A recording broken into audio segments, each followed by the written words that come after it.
Assalamu alaikum. I'm Shahriar Rahman. I just passed my master's from Jahangirnagar University from pharmacy department.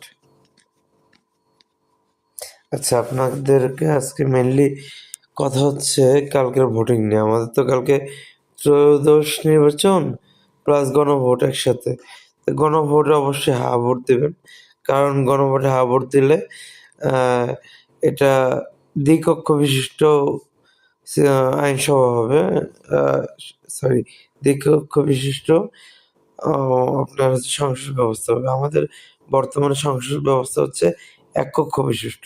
দ্বিকক্ষ বিশিষ্ট হলে তখন ক্ষমতার কেন্দ্রীয়করণটা হবে না, এটা স্থানীয় সরকার আর কেন্দ্রীয় সরকার ২ ভাগে ভাগ হবে। এইজন্যে দুর্নীতি কমার চান্সেস বেশি। কিন্তু না ভোট দিলে এককক্ষই থাকবে আগের মতোই। তখন সকল ক্ষমতা থাকবে কেন্দ্রীয় সরকারের হাতে। তখন তারা দুর্নীতি বেশিই করতে পারবে আগের মতোই। নরমাল বিষয় এটা।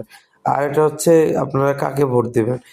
কাকে ভোট দিবেন হচ্ছে আপনারা বিএনপি, জামাত, এনসিপি আর শিবির যাকেই দেন না কেন, মানুষ বুঝে ভোট দেবেন। মানুষ ভালো নাকি, নীতিবান নাকি, সেটা হইতে পারে হিন্দু, সেটা তো মুসলমান, সে হতে পারে নামাজি বান্দা, বেনামাজি, যেটাই হোক, কিন্তু নীতি আছে নাকি? অবশ্যই বেনামাজি বান্দা, মুসলিম হিন্দুর মধ্যে যারা আছে তারা নীতিবান হবে না, নরমাল বিষয় এটা।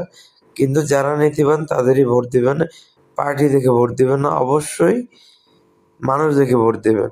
হ্যাঁ, ২ পার্টি আমাদের মেইনলি এখন ২ পার্টি আছে, জামাত শিবির আর হচ্ছে বিএনপি। এখন জামাত শিবির স্বপ্ন দেখাচ্ছে অনেক স্বপ্ন। তাদের স্বপ্নগুলো, প্ল্যানগুলো হচ্ছে দেশের মানুষকে কার্ড দেবে না, কিন্তু তারা দিবে, কর্মসংস্থানের সুযোগ সৃষ্টি করবে, নদীখনন করবে, উৎপাদন ব্যবস্থা বাড়াবে। এগুলো ভালো ডিসিশন। যদি তারা এগুলো করে, তাই আপনারা যদি মনে করেন তারা ভালো, এইগুলো করতে হবে, অবশ্যই তাদের দাঁড়িপাল্লায় ভোট দেবেন।